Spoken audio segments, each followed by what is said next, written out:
2 seconds. Cool. Default. USB mic. Good. Okay. Now it's going. Okay. We should be streaming now.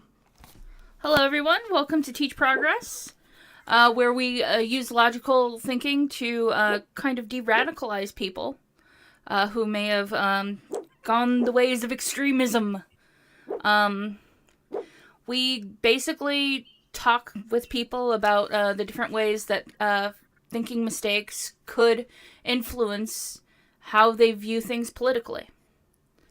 Let's see. Right now we've made a nice little spreadsheet and slides of all of the thinking mistakes that we could think of so far that should help. As you learn about these mistakes, having these in the back of your mind should be able to, you'll see them everywhere. Like when you're reading news articles or you're, just talking to people, you'll see, people are using like black and white thinking and other confirmation biases and things like that to justify their own political views.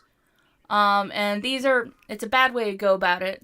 So teaching everyone about these in hopes to de-radicalize them is what we do. Okay. Here's one. Do you want to go every other slide, Jazz? That's fine. Perfect. So I'll get confirmation bias. Confirmation bias, basically, it's true because I believe it. It's the tendency to search for, interpret, and remember information in a way that confirms one's preconceptions of an idea. Basically, refusing to believe Nike makes mistakes because you love their shoes. So something completely unrelated that you love about them will make you love them even more and believe in them. Okay? Here we go. So attribution error. If they did it, they caused it. The tendency to overemphasize personal characteristics and ignore situational reactions. Saying someone is lazy because they lost a race, ignoring that their Nikes fell apart. A lot of political people, a lot of politicians use this to scapegoat certain groups and certain minorities. So this one is kind of everywhere, and you'll be able to pick it out and recognize it when they're using something. This group did this, so they must all be that way. Very, very easy to spot. Okay, substitution error. Accepting an answer to another question. When faced with a difficult question, people often substitute it with a simpler one and answer instead. And saying Nike is the best because they have cool designs when the real question is about quality. So, if they like one thing about a political candidate and they ignore all other faults, pretty much. Okay. So, false equivalence. Two things seem the same but aren't. When two things are compared as if they are equal, even though they aren't. Thinking that all Nikes are good as Air Jordans because Nike makes Air Jordans. So again, back to politics. We have two political parties, and people like to compare. Oh, all politicians are just as bad, and one side is just as bad as the other side. So that's why I don't like to vote, or I don't want to vote, or I don't support either candidate. I want to vote third party. It's that can lead to wrong assumptions about a candidate and overemphasizing small things that don't really relate to each other. You have to step back and remove the political bias that everyone has, and look at the candidates individually and see what their actions line up with each other. Okay. Mott and Bailey. Invisibly going from an indefensible to agreeable. So a debate tactic where someone defends a difficult to defend position but then retreats to a different easy to defend idea when challenged. Like saying Nike makes the best shoes, then switching to saying that they are popular when challenged. So this is like saying, we should do mass deportation And then when called out on how horrific that would be, you say, oh, I didn't mean mass deportation. I mean we should change it to where the system works better. Or build a border wall or something like that. Okay. One of my favorite ones, zero sum thinking. If they win, I lose. The belief that one's own, gain must come from another's loss. This, this no mutual benefits is possible. Thus, no mutual. I'm sorry, the letters are really I know I are a need to little bit change small the to read. font. Think, thinking if Nike gets better for running, another brand must be worse at hiking. Okay, so this one is very very easy to understand. Uh, um, oof. So let's say if you let's say for example the oh my gosh, the student loans. People were outraged when, oh, I had to pay for my student loans. Why should they be able to get their student loans forgiven? That's not fair to me. It didn't hurt them personally, but if they, if it was a social benefit for someone else, they feel like it personally affects them when it has nothing to do with them. That sort of thinking again can lead to a lot of issues, and it can lead to something like the student loan being reversed because of slighted people that had nothing to do with it whatsoever. Okay, black and white thinking. It's all or nothing. The belief that one's gain must come at the another's loss. Thus, no mutual benefit is possible. Thinking that if Nike gets better for running, another another You brand pasted the member. definition from something else. Yeah, Oh no, that's okay. it's Yeah, fine. just No define black and worries. white thinking. Black and white thinking is thinking that you're basically somebody with the opposite political position must be inherently evil and wrong in all they believe, instead of just, shades of gray of, they might be good on one policy but bad on another. No, it's believing that every single policy with somebody you disagree with is evil or wrong or bad in some way. Or somebody that you like, that all their policies must be good because you like them. Okay. Gish Gallop, making many arguments to run away. A debate tactic where one overwhelms an opponent with a rapid series of many arguments without regard for the accuracy or strength, making it difficult to refute each one. Bombarding someone with countless reasons why Nike is superior to distract from sweatshops. So this one is again a very popular debate tactic where I like to show an example of it as setting very very small little fires everywhere, where you have to basically try to put them all out at once.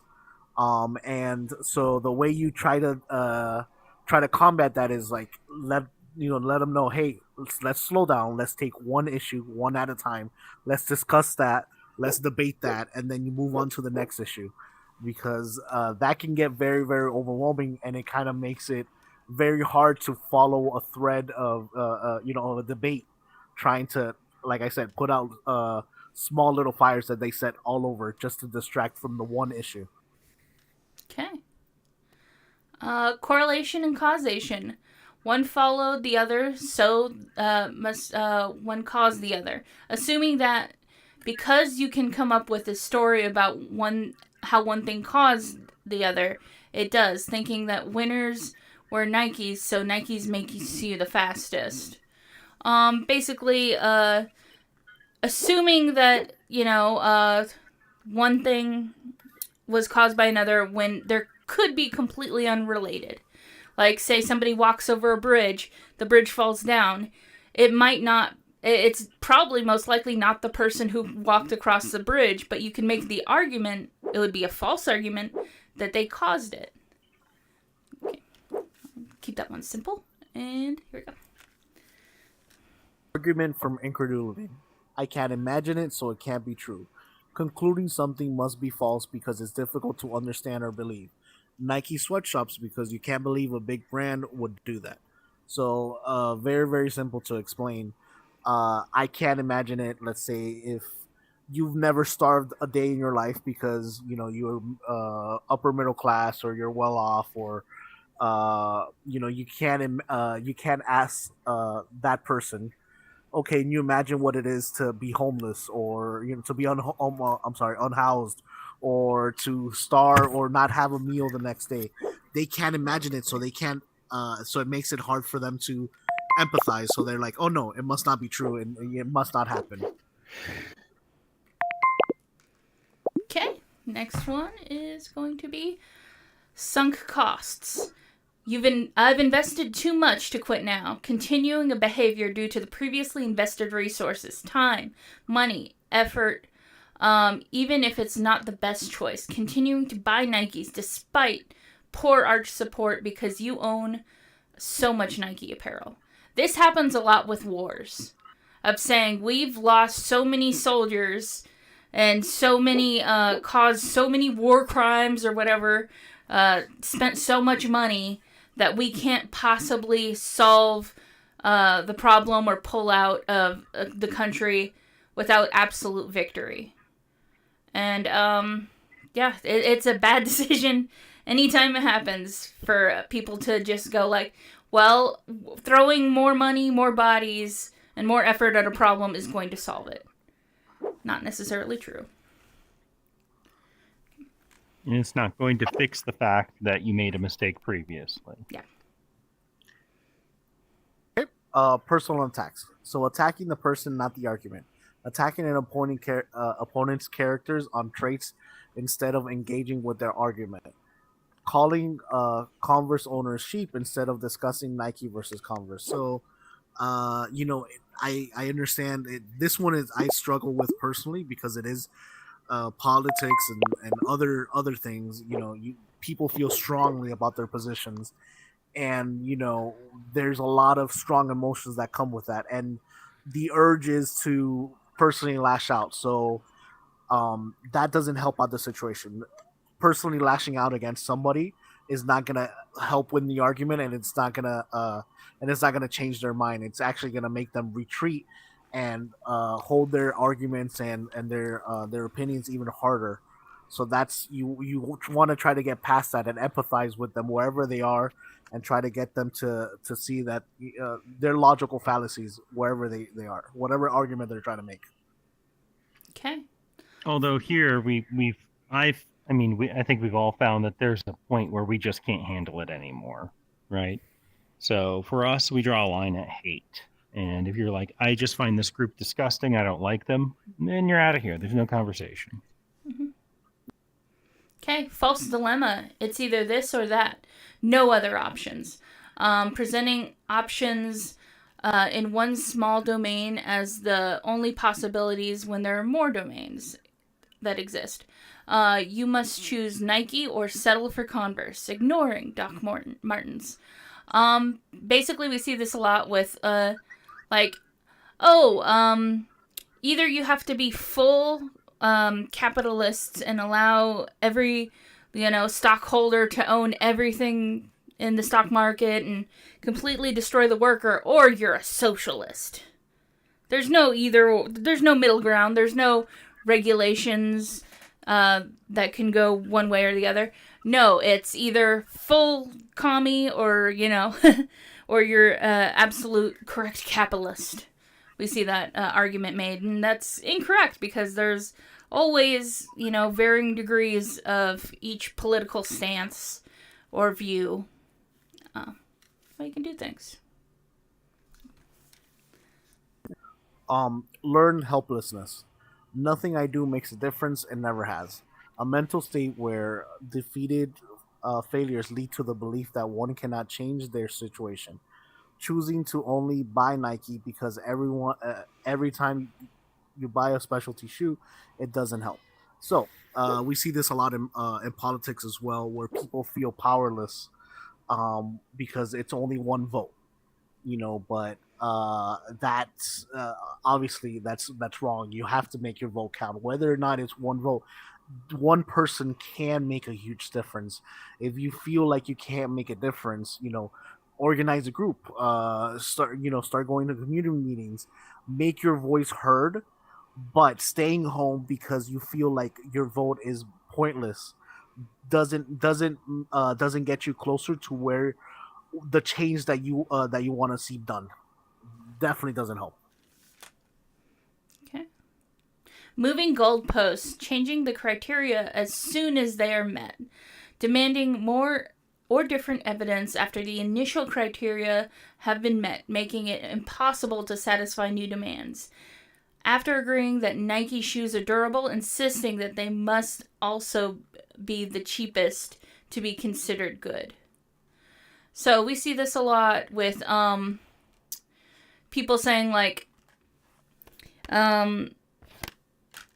hey, if you've met the certain inflation rate, let's say that, people say like, oh, inflation is way too high, and then you point out to them that it's actually really low right now, and they go like, yeah, but it feels like it's really high. Changing the goalpost on that, and changing that the way it feels, and completely different, even though the expectation that you'd expect, the inflation rate to be low has already been met. Cool. Hasty generalization. Assuming what's true for a few is true for all.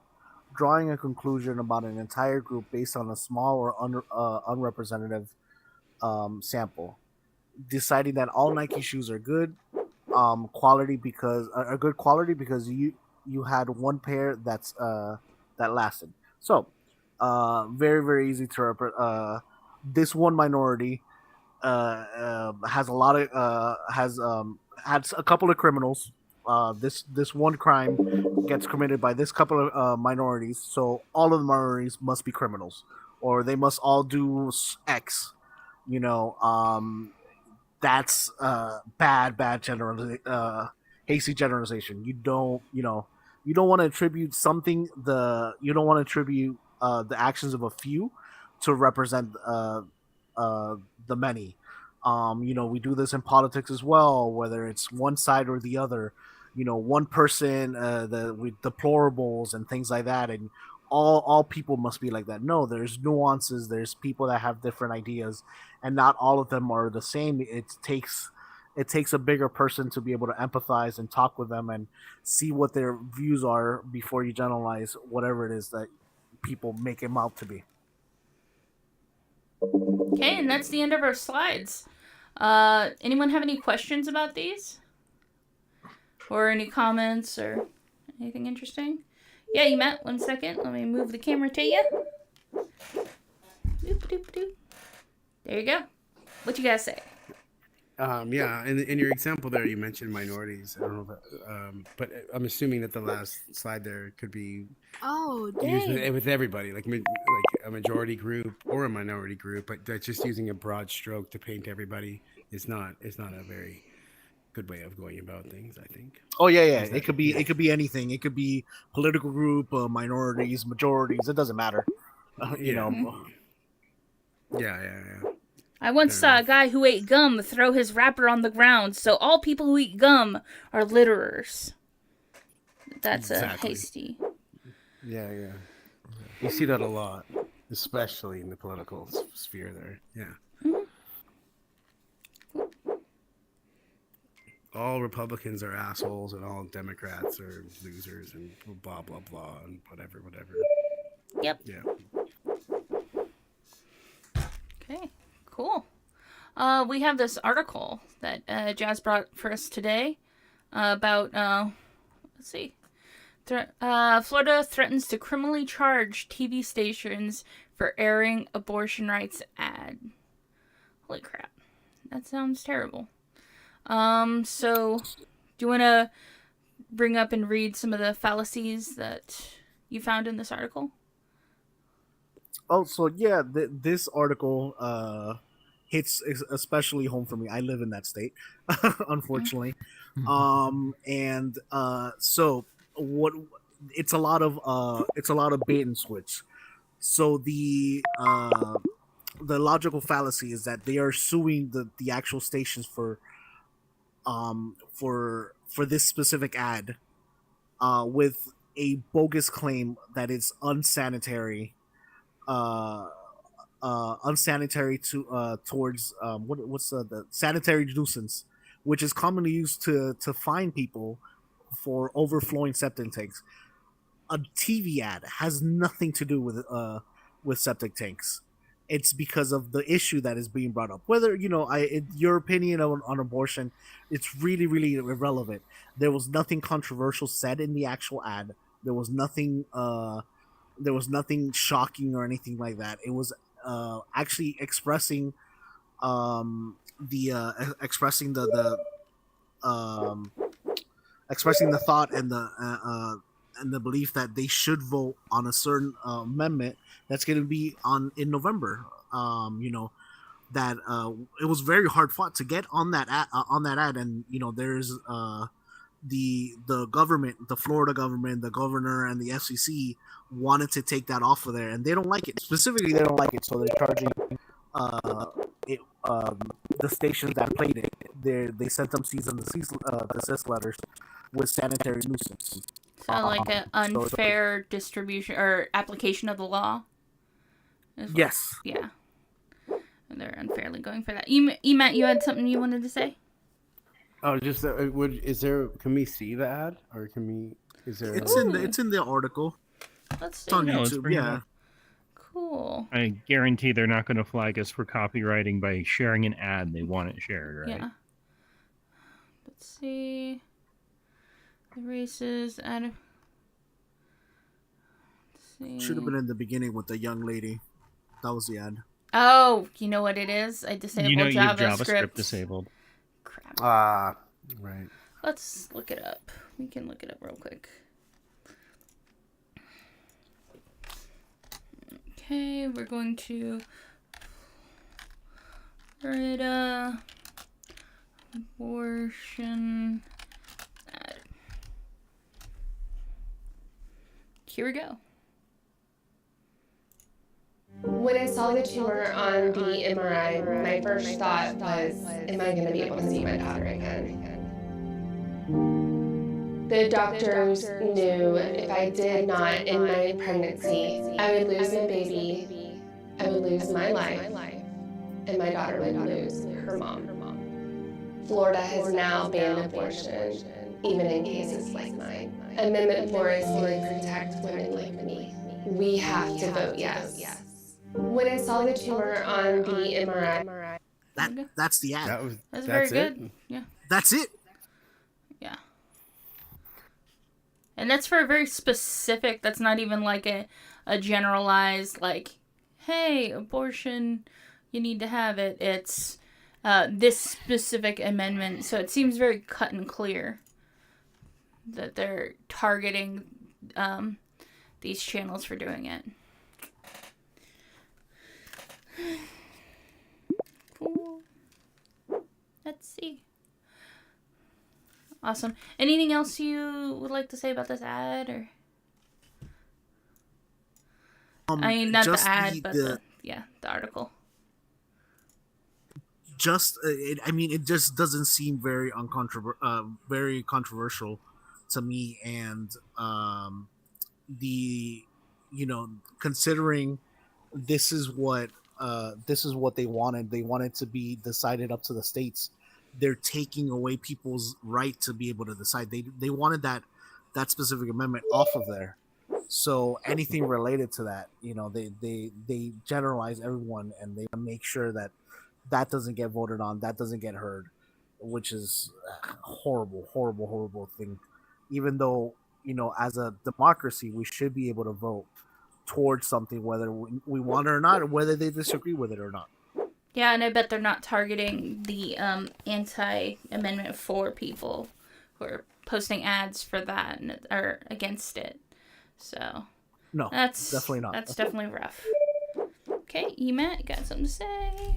One moment. Is there something to be said here about the freedom of press or the freedom of speech? Oh yeah, absolutely. Yeah, the fact that these people paid for these ads. I mean, not necessarily people. I'm sure that there are political groups, but political groups made of people. The fact that they're trying to scare the channels from playing this. Yeah, there's definitely a free speech attack. Is them suing they're suing who are they suing? They're suing the stations that played companies? it. Two stations stations. Yeah, 2 TV stations that played it. They're suing the 2 TV stations that played it. How can they sue them if they're protected under the? If they're doing it for a Florida's sanitary nuance laws right here. Running which commonly, yeah, it's like a regulation that they never catch people for, but they are now. It's like when they like tow people for like having a broken headlight when they should just really just maybe write a ticket and let them go on their way. Yeah. And specifically for this. Seems kind of. So I'm trying to stay in the. I don't like taking sides on this topic anymore because it's a very emotionally charged, hot topic. I have my stance, and that's just so I'm trying to stay as down the middle as I can here. But what does that have to do with health and safety? Oh, because they're just targeting people who play that ad. I don't know if you know the governor so currently. So it is just a... Yeah. I don't. I'm Canadian. Oh. Yeah. It's a flagrant, like, free speech, just an attack on free speach, basically. Mm-hmm. It has sounds nothing... like it. The sanitary nuisance has nothing to do with that ad. Because they try to legalize it so that they can send those cease and desist letters, but it'll most likely be shut down because it is a free speech issue. It has nothing. They didn't defame anybody. They didn't say anything about any. They didn't slander anybody. So it's irrelevant, and they just did it because they can, and they don't like it. Mm-hmm. Right. Interesting. Yeah. That's very telling of the person, the current, what is it? Governor? Mayor or what? It's the governor. Governor of the state, yeah. Yeah, who actually ran for president this time against Trump, but conceded eventually. So he's pretty big in the Republican Party. I think he got to top 3-ish. Okay.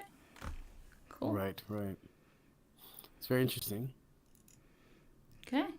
Well, that's very cool that you brought that up. Anytime you have anyone here who is on our Discord, let me pull up our website, teachprogress.org. We have a link to the Discord. If you have any articles similar to that you'd like us to talk about or bring up with some fallacies, we can look into it. Always just join the Discord and put it in our news section, and we'll look over it. Okay, cool. Thank you for bringing that, Jazz. Yep. Okay. What do you guys? When do you guys hear? This seems to have changed a little bit, and we weren't feeling good yesterday, so we decided to take a little break. No, that's fair. But it should be on Fridays 9 to when we feel like it, and Saturdays 9 until we feel like it, which might be a little shorter about today because we're being a little sick. But yeah. But we try and keep it as Is at that a Pacific simpler Standard time. Time or Also, we have our Twitch, which hopefully is working. I have no idea. I haven't checked it. I would love. It is. I went on it. I went on it and looked. Yeah, we have the schedule posted on our Twitch. So, yay. I actually sent the link to my friend who I was trying to explain big screen to her. Oh.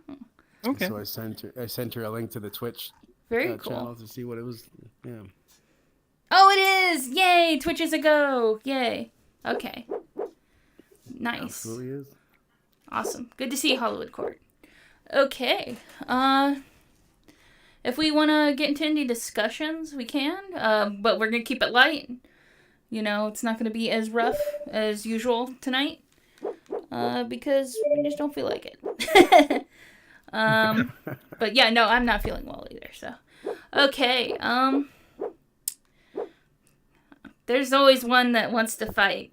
Are you ready, Septic? If you have any topics you want to talk about, maybe news you heard or anything, it's up to you. You don't. If you don't have anything, that's absolutely fine. I'm glad you're just here to listen. Yeah. Not ready to fight or anything. Okay, yeah. Just chilling. Perfect. Cool, man. Anyone have any? It's beneficial. Sorry. Oh yeah, you Matt. I got one. Yeah. It's beneficial to it's beneficial to learn how to build at least one piece of furniture in your house. I agree with that. That's kind of cool. Which is the most beneficial? I would say the easiest to start with would be a simple table. What it does is it forces you to buy specific tools, forces you to work with your hands a little bit, understand how that stuff works.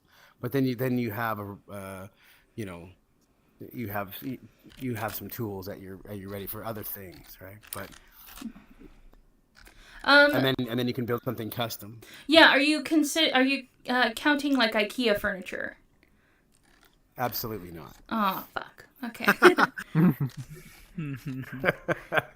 Absolutely not. No. I was gonna be like, oh, I build every piece of furniture in my house, and it's like, nope, it's all pre-built.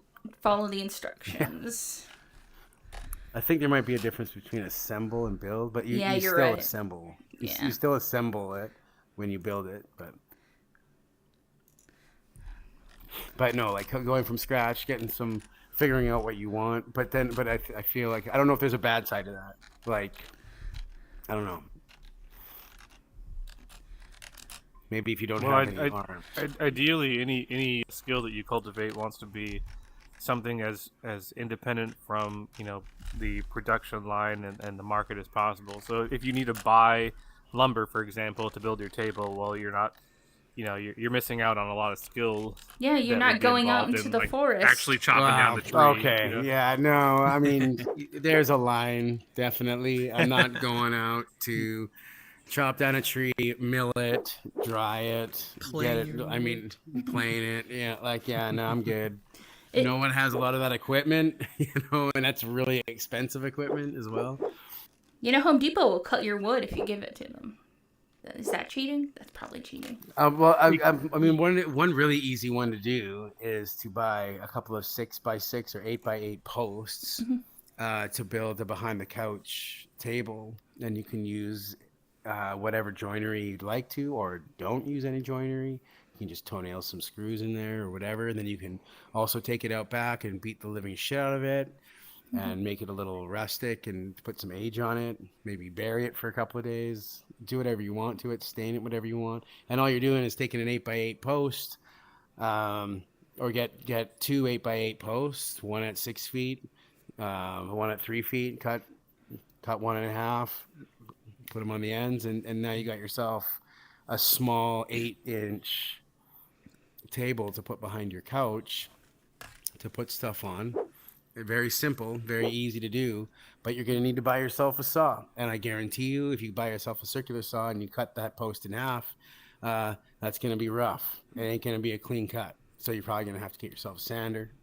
Probably going to have to get yourself some more tools to make that flush. Maybe you want to put a dovetail on it. Maybe you want to be tortoise and mending. Maybe you want to do something else. Maybe do something fancy. World's your oyster. But maybe make it look fancy and put some hardware on it. Yeah. I'd say it probably starts in the research too. Like I've been stupid enough to start a project and you don't look into it until you start it, and then you're buying more tools than you thought you needed, and now you're deep into this thing just because of the tools you need to finish the project. And you're like, oh, what did you do? Like an epoxy table or something? Yeah, what did you do? Yeah, it's everything. Like you kind of mentioned it. Yeah, you find out you need a saw, a certain type of saw, a certain type of cut. Now you need something to clean it up, sand it down. Yeah, What are you looking for? A hand sander? You need a power sander kind of thing? You need some specialized tools for the joinery, like you said. Yeah, I think it starts. Yeah, research. And Well, I think very rapidly, you're like, I've sunk so much into building this chair already. I just have to get this one more kind of sander. Right? Never mind that sander alone costs more than a new chair. I just need one more sander. But you built it. And this is, I think this is a good conversation about sunk costs, right? Because logically speaking, well, yeah, you could have gone and bought a new chair. But in terms of the meaning we take from it, that is why we have these sunk costs. So I don't think it's always a bad thing to say, hey, you know what? I built that. That gives me meaning, right? We all live that way, and we ought to. It's just when we're trying to be objective, we also think, I built that, right? And we make bad, for example, business decisions, political decisions, war decisions, because it's like, well, but I built that. That's my thing. And it feels like us, not just a thing that we're doing. Yeah, you're tied to it. Yeah, that's a good point. Yeah, especially the tools part. It's one thing to be prepared for the tools you need, but it's an analogy for just life, right? The more tools you have in your bag, the better prepared you are at everything. Oh yeah. Well, I can tell you, there's some tools in my bag that I definitely don't give a shit about. But like, this is it, Emat. This is it. I went out and I bought that damned orbital sander, and now it just sits in my garage. I don't know. I'm not going to use it on anything else. For that one-time use. Yes. And we used it once, though, right? You used it once. Yeah, it's great. And the kid's broke it, it's thrown away. The thing I made. Yeah, it's great. Fine. And not to meet the stereotype, but could have just borrowed your neighbors, but you went out and bought it. Cooking is very similar.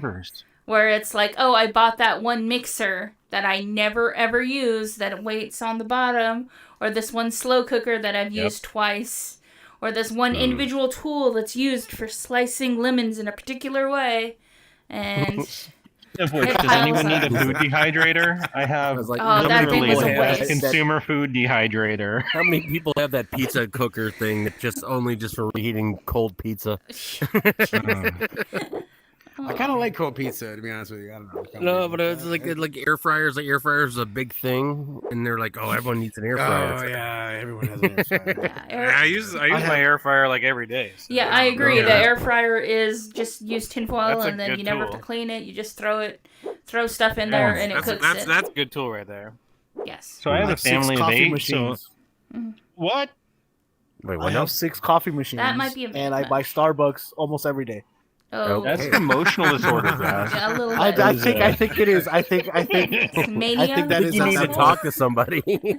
Yeah, it's good. It's good. Everyone should have a counselor. You should bring that up in the next session. Oh my god. No, but I remember I bought a one of those where you can hard boil like 8 eggs with in a little thing that you sit on your counter almost. I don't know why. I don't cook hard boiled eggs a lot, but for whatever reason I bought one of those where you could do like a dozen eggs. You could hard boil a dozen eggs in like 3 minutes or some silliness. That's important. I think it's mandatory to have at least a couple of things. You buy a couple of things in your kitchen that you'll use once, maybe. I have a microwavable bacon just take up machine that space. I have that microwaves bacon. I've never used it once. It's still in the box for the last 10 years. Jesus. I bought that because it's like a silicone thing, and I was like grossed out, thinking, I don't think I want to eat the bacon that comes out of this. I was like, I want to be super lazy and just cook bacon in the microwave, and then I'm like, that sounds disgusting. Yeah. Mm-hmm. I tell you what, I like when I eat hot dogs, I like to steam my buns, right? Or throw them in the microwave. They make it like Costco.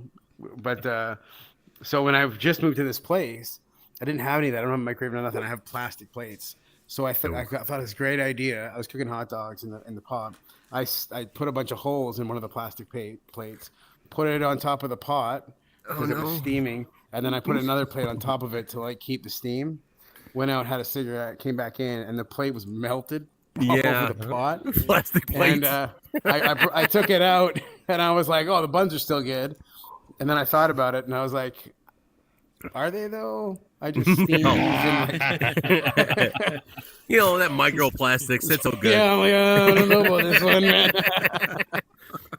So yeah, I threw him out. I was like, I'm not taking that chance. Even as a smoker, I'm like, I'm not taking that chance. I don't know. It's like I just did like 3 cancer sticks, but I'm really worried about my plastic drinking plates and mugs. This is the line. Yeah, this is this. At least there was a line. We can acknowledge that, right? Oh, Yeah. good golly. Yeah. But I think So- oh, sorry, go ahead. Yeah, I was thinking about this bacon thing. This reminds me of the substitutionary. You think, I want bacon. I want a way to have my bacon without, dealing with the grease splattering all over me and turning on the stove. And so, because you so want the bacon, you go buy this thing. And really, it didn't answer the problem because you got an answer. But it wasn't an answer to your problem. It was an answer to someone else's problem. Someone who will eat whatever comes out of that contraption, which ain't me, right? Yeah. So we do that all the time. We end up buying, for example, some community, like a faith community, because we want to know what's going to happen when we die, right? But is it really one that fits us, or are we just afraid, so that's what we're doing? Interesting. Yeah, ideally you'd be able to come up with more creative solutions on your own than what they're marketing to you. You'd be like, oh well, I don't want grease splatter, therefore I'm gonna stick it in the oven instead on a baking sheet. Yeah, but that takes time. You have to preheat the oven. Microwave is just I think hit we a know button. the answer. Depends on the oven you got. If you got Air fryer. you got an air fryer. There you go. It's like you already answered the air fryer earlier. Yeah, air fryer There is you go. the cause Exactly. of and solution to all life's problems. There you go. Do they have It's all about creative thinking. It's not about just people take their one serve recipe for everything. They see a problem and they're like, oh my gosh, problem. Then someone says, well, here's the one-stop solution to all of the problem, and it's just always a bad solution. I could see that because unfortunately I bought a microwave that's supposedly a air fryer built in, and it's not the same thing. So it's like I don't even use the air fryer function because it just is weird. It's not the same. Because it's just like when you buy like an all-in-one Yeah, I don't know how that would work. scanner, copier, and it's like, no, they're not the same as getting the one off for each machine. Except for Isn't it Instapot, an air fryer? which sadly, due to capitalism, I think went out of business because they were too effective. Because people were just buying an Instapot and never having to replace it. Which is sad. It's upsetting. Isn't an air fryer just a tiny convection oven? Yes. Isn't that all it is? I used to think an air fryer was a tiny convection oven. And I made that argument. And I got little baking sheets where I could put it up on a wire rack so that it would I would think, oh, the convection oven, that'll grab all of this. But did you hear Mirko? Well, you have to preheat the oven and the thing about the convection oven is that there's a fan. different There's a fan. Yeah, right. You would think that would work. And it just comes out different when you put it in the air fryer.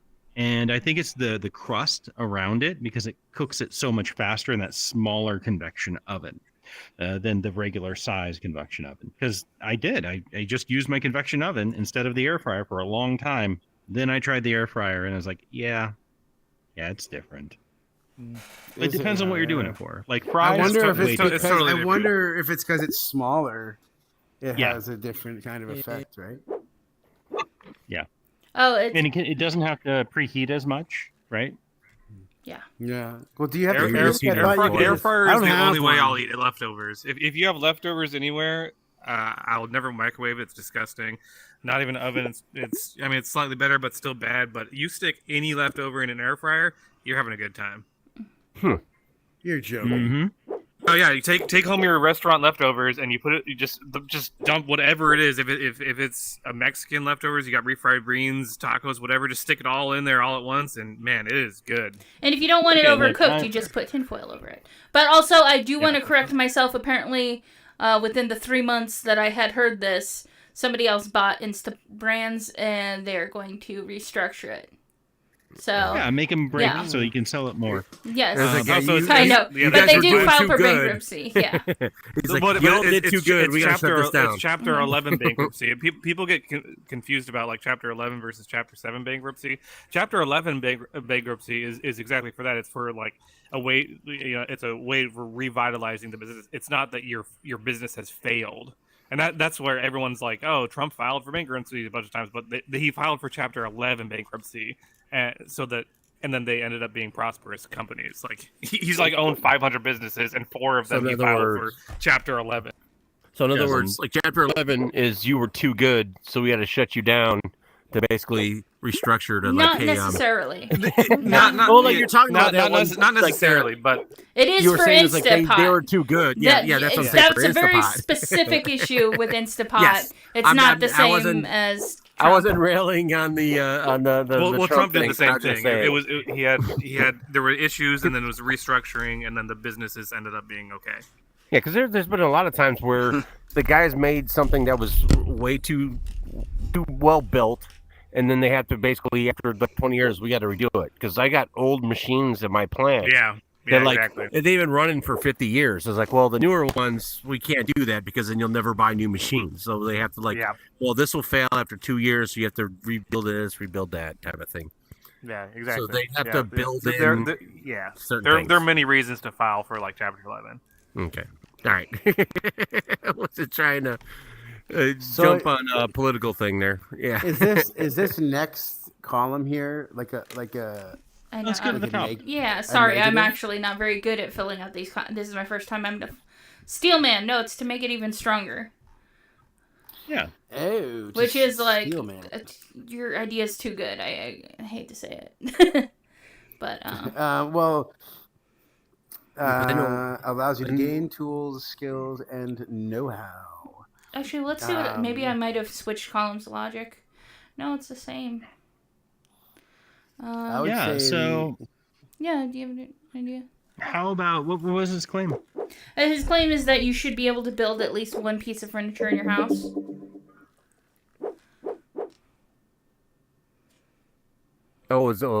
Are you substituting the question of the ability to be able to make things with meaning, right? With the ability to make furniture itself. I would say I think my kid would be I don't think any of those. I just think you should be able to build a piece of furniture. I mean, you're good at putting words. Yeah. You're good at transferring ideas and to speech. I'm not, so you might be able to help me with it. That's okay. I'm not. I just think building one piece of furniture. If you just moved out, maybe someone just moved out, or you have a house, or you rent an apartment, whatever.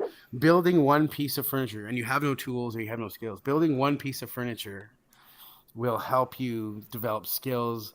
And give you the tools, the problem-solving skills. Yeah, right? Well, not even just that. You can understand that, but it'll help you develop hands-on skills. So let's say, because I have a friend that lives in an apartment. He owns an apartment, and he didn't want to hook up his washer and dryer. Yeah, because he didn't want to be liable for that. Oh, I see. And he didn't want and I was talking to him like it's really not that hard. You literally just screw it in like it's like a garden hose. Yeah. He's like, yeah, but it's plumbing. I don't want anything to do with it. It's plumbing. I'm like, but listen, man, this guy's gonna charge you like an extra $50 to screw in a garden hose. You can do this. I believe in you. You know, like, but then it got to regrouting his bathroom. He wanted his bathroom grouted, and I was like, "Look, a lot of plumbers or a lot of carpenters, a lot of tile guys, like whatever, they don't want to do that. Like your bathroom's not very big. A lot of guys don't want to come out there, spend the time to come out there to regrout. Like it's really not that big of a job. You can do this. You can go online and you can see how that's done, and it's really not that big of a deal. And if you do find someone that's going to do it, they're going to charge up the ass because that's not to... Because it sucks. That's not... Yeah, but they're going to do that to not do the job. You know what I mean? Yeah, They're gonna yeah. hope. They're hoping you Outbid say themselves. no. Yeah. But because if you say yes, then it's like, okay, well, I'm getting paid a lot of money to do it, so why not? So if you build a piece of furniture and you get your hands dirty, as simple as a table, a small table, or nothing crazy, like you don't have to build like a spiral staircase with like, a crazy newel post. Just a small let me ask something. you. Yeah, I think it's about sorry. a lot about it is building confidence and that you can do it yourself. Being able to learn the skills of like being able to like go like, well, I either read a book or looked at a YouTube video or something like that, and I'm able to determine what steps to follow and what steps to ignore and what tools I need and what can be replaced. Yeah. Thinking about this, if instead of furniture, you changed an alternator. If instead of furniture you built, I have my kids building computers, right, and trying to figure out how that goes together. Yeah. So I'm a carpenter, so building things of means or value. Yeah. That's what I was trying to say. Maybe something that's meaningful and gives you what's called self-efficacy, belief in your capacity to do things around DIY, right? So maybe that's the stronger argument. It's good to build self-efficacy in your ability to do things yourself or to DIY. Yeah, it allows you to take pride in your own work. Yeah, I think so I went on something that like that more. there. Yeah, I think I went on that more. Like a smaller just because individual I see more and wins. more. To where I like, just see like more. you're good. Sorry. Well, all I was gonna say is it's a step to like a reasonable wins. So like like smaller stepping stones is like you know what I can change the float in my toilet. I don't need to like know how to be a plumber. I can do this. There's like 4 paragraphs on how to do it. Freaking I can do this. I think and I think that's like what you're talking about is like, and it's like it builds up character. It builds up like your own self-esteem. Going, you know what? Maybe I don't need to call a guy to regrout my sink. I was like, I can do a silicone bead to make sure I don't got water all over the place. You can definitely do it. You can do the little stepping stones. Or on the flip side, you find out that you actually can't do these simple menial tasks. At which point you gain humility, which a lot of people need, and I like the flip side. And they learn to appreciate all the hard work that the a lot of blue collar men are contributing to society. Yeah. I think that's for sure. The other thing too is I just want to throw in real quick though.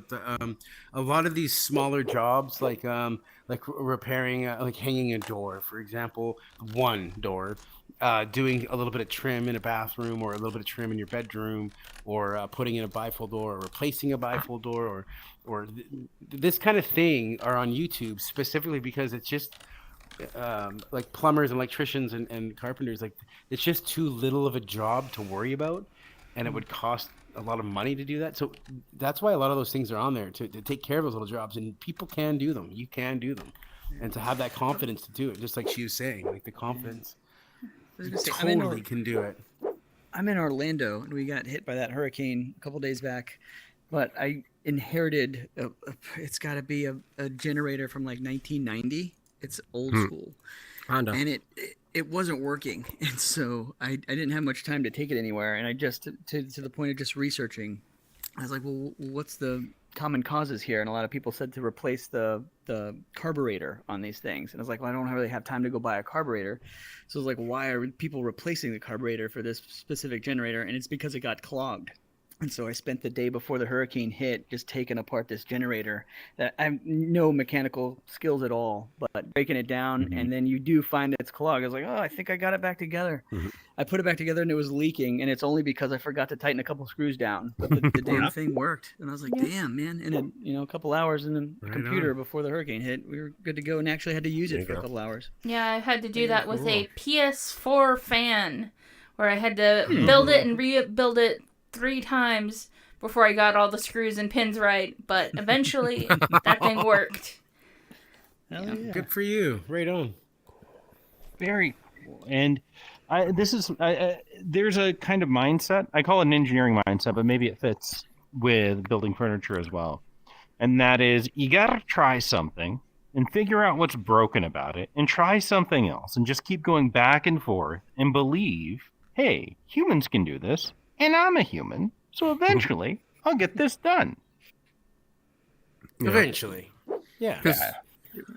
If you have the ability to actually observe and then go, you know what, this something's different, and I can look and see and establish what I understand is different. If you have that ability to like troubleshoot and move on to the next step, I think then you can be able to do a lot of things.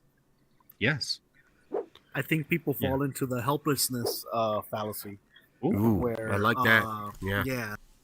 Where they believe that they can't do it. You know, I've learned so many things as a homeowner that in the rest of my life I've never learned. I can change a toilet. I can install a new toilet. I put caulking on my shower today because it needed new caulking. You know, nice. I never thought I would be able to do that. I have no skills whatsoever as far as hard. There's certain things that I learned not to mess with. My first night in my new house, we were installing a new toilet. We cranked it. We cranked the pipe too much, and that was a 12 a midnight call to a plumber. You know, $500 later, I was not a happy camper. So I don't mess with plumbing or electrical work. But you know, there's certain things that I can change that I've learned throughout throughout here, and it's not about being helpless. You know, there's certain people that I think they just feel helpless. They're like, no, I can't do this. Like, no, you can learn it. You can do it. You just have to either ask for help, teach yourself, or you know, if it's a lack of ability, obviously ask for help and, you know, get that help hired. But it can be done. Other people do it all the time. Yeah. I think the best thing that was ever taught to me as a younger builder guy, as a younger carpenter, was just try some shit. Yeah, no, it was building a house, or building anything for that matter. But it was building a house. Building houses is just a series of steps. You do the first step, then you do the next step, and then you do the next step, and then that's all it is. And it can be broken down very easily. And if you know the steps, you just follow the steps, and that's it. It's very simple. It's not this crazy secret. It's pretty simple. And if you don't know what the next step is, just ask somebody; they'll tell you. And that's all it is. It's just a series of steps. Same thing with furniture, just a series of steps. Until you cross the Overton window, and then like it's like okay, now build a nuclear bomb, and it's like, oh well, I'm not Albert Einstein, and I never, I'm not Albert Einstein. I never will be. I don't know what kind of word you'd use for a nuclear bomb, but there are some humans who will just be able to do things that you can never do, and so a lot of people don't like. There's a lot of lack of humility, I think, in society today. It's like you ask any person, it's like, are you stupid? Like anyone, top to bottom, is gonna be like, no, I'm not stupid. But we know based on the bell curve that there are people who actually objectively are. So nobody. I'd like to disagree nobody with is that self-critical. Idea. I'd like to disagree with that idea. In my experience, anyone can be Einstein. Yeah, I mean, yeah. He wasn't born as Einstein. He wasn't, Einstein wasn't born and was able to create a nuclear bomb the next I think day, he was. or like by 10 a.m. No, man, it takes. I agree he with. thought a different I way. agree with Matt. Yeah, I agree with Matt. Like, it's a series of steps. There was, all the work that went into him becoming Einstein, going to college, learning math, everything that he had to do and work up until that point where he was able to do it. It can be done. It's just people say take certain paths in lives, and whether or not you put in that effort, you can do it. It can be done. Well, no, what I'm saying is that the Goodwill Huntings, they exist. They don't go to school, they don't do anything. They just have a natural like predilection type of thing to savant genius. There are these people, and I'm not one of them. Nobody in here is one of them. But there are those people. Those people exist. So we do have to engage when it with comes our to own video limitations. games. I'd like to say. Okay, so yeah, exactly, EMAT. When it comes to video games, EMAT is a true savant. Additionally, savantism has been studied, and young, very, very capable people are always in domains that can be heavily trained with objective, accurate outcomes, whether it's pitch perfect in playing the violin, or its extraordinary abilities in mathematics. They're never in the more creative fields where you have to bring in different ideas and make something out of it. And that's because you can train anyone to do something if you keep training them in that one thing, but only in those areas that can be predefined. Now, I say that everyone can be brilliant because I say everyone can be strong. Now, technically, if all of us went to the gym and started lifting heavy, we couldn't all be athletes that like compete at the Olympics, but we could all be so strong it's ridiculous in comparison to where we are now. And absolutely, with the exception of people like Bobby, right, who is mentally disabled, adult dependent, right? But other than people with mental disabilities that preclude them, everyone can work to a point where they can do the jobs that are required in society. To me, IQ is like bench pressing skill. Nearly everyone could bench press 130 pounds, but very few people can bench press 130 pounds because the people out there that don't do any lifting aren't at the point where they can get to 130, but nearly everyone can. Same thing with IQ. Even the hardest jobs, like being a surgeon, only require you get up to about 130. And even then, you can get to that point by working towards it. On the other hand, can you be all the way to a point where at like 165 on these scales? And what are these scales even measuring after this first few standard deviations anyway? The truth is that creativity, like the ability to think about how other things could come together, is what we call brilliance. The mathematical brilliance of Einstein was not mathematical brilliance, but intuitive physical brilliance, which was something desperately needed by the people who were just math wonks and called genius for having so much mathematical ability. So I believe that almost everybody in their everyday life is brilliant, as Emat put it, at playing video games or whatever it is they do every day. They get better and better and stronger in that way. However, if everyone had their own thing that they were doing over and over and building up those muscles, but then we said the definition of strength is bench pressing skill, you'd be like, what? I do overhead presses every day. I just don't do the bench press and I'm weak there. You would be mismeasured. And in that way, IQ mismeasures man. And that bell curve is just a question of that one bell curve, of that one way of measuring people. Well, and by the way, it's a necessity of sampling bell curves. It's not a truth about the distribution of populations. It is a necessity of the outcome, a probability distribution function around the median as you sample over and over and over again. Well, and I like your comparison with the weightlifting because, yeah, I mean, everyone can train their hearts out. They can train their bodies to such an extreme extent that they turn out like Arnold Schwarzenegger, where they're racked. But Arnold Schwarzenegger doesn't even hold a candle to Brian Shaw, who is 450 pounds of lean muscle. Like, so he is a lean, but he's no, big. Well, yeah, fairly lean muscle, and he's like 6 foot, 6, something like that. So there are people who are genetically created better physically than others. There is nothing that you can do to ever catch him.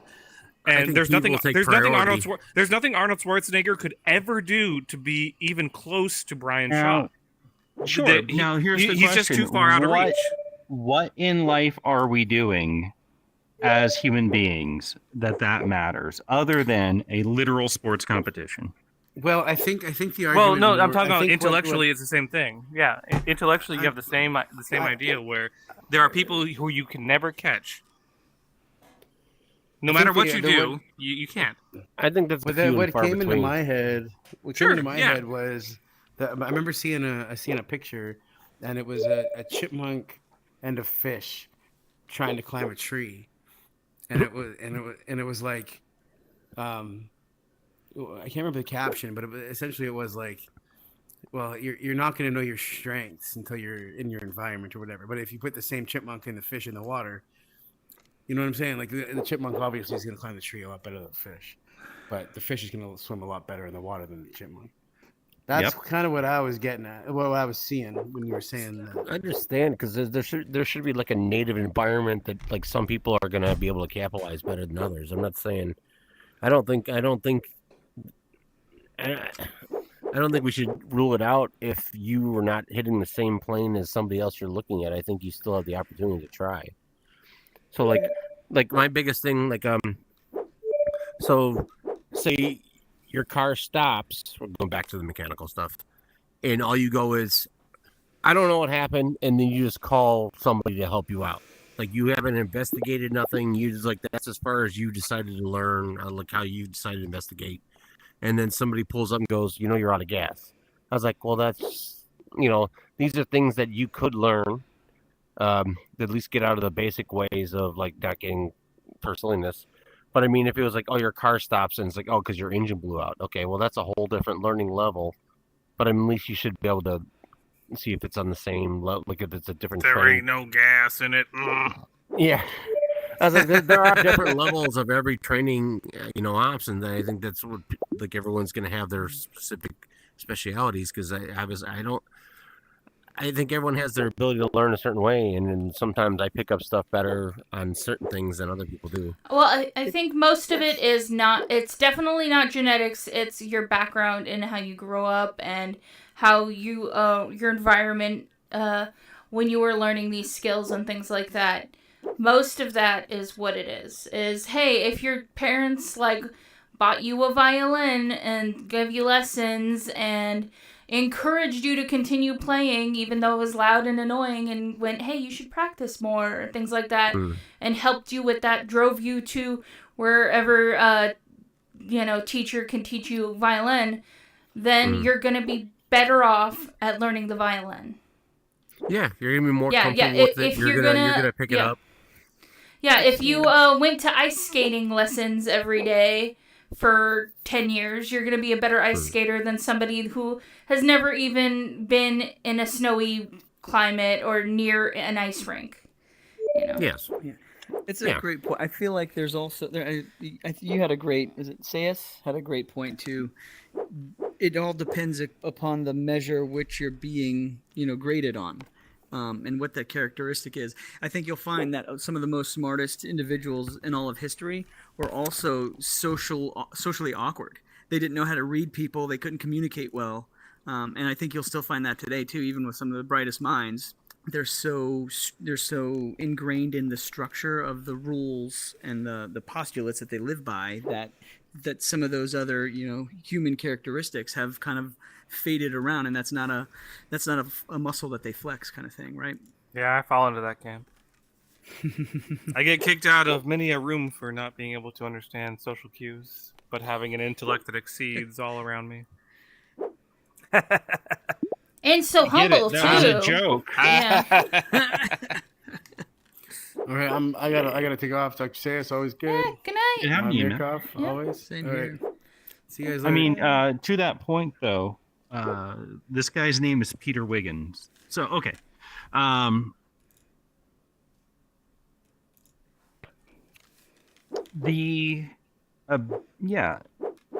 think we've had this conversation from Ender's Game, yeah, or is that actually right? Yeah, no, that's actually exactly from Ender's Game, correct? Yep.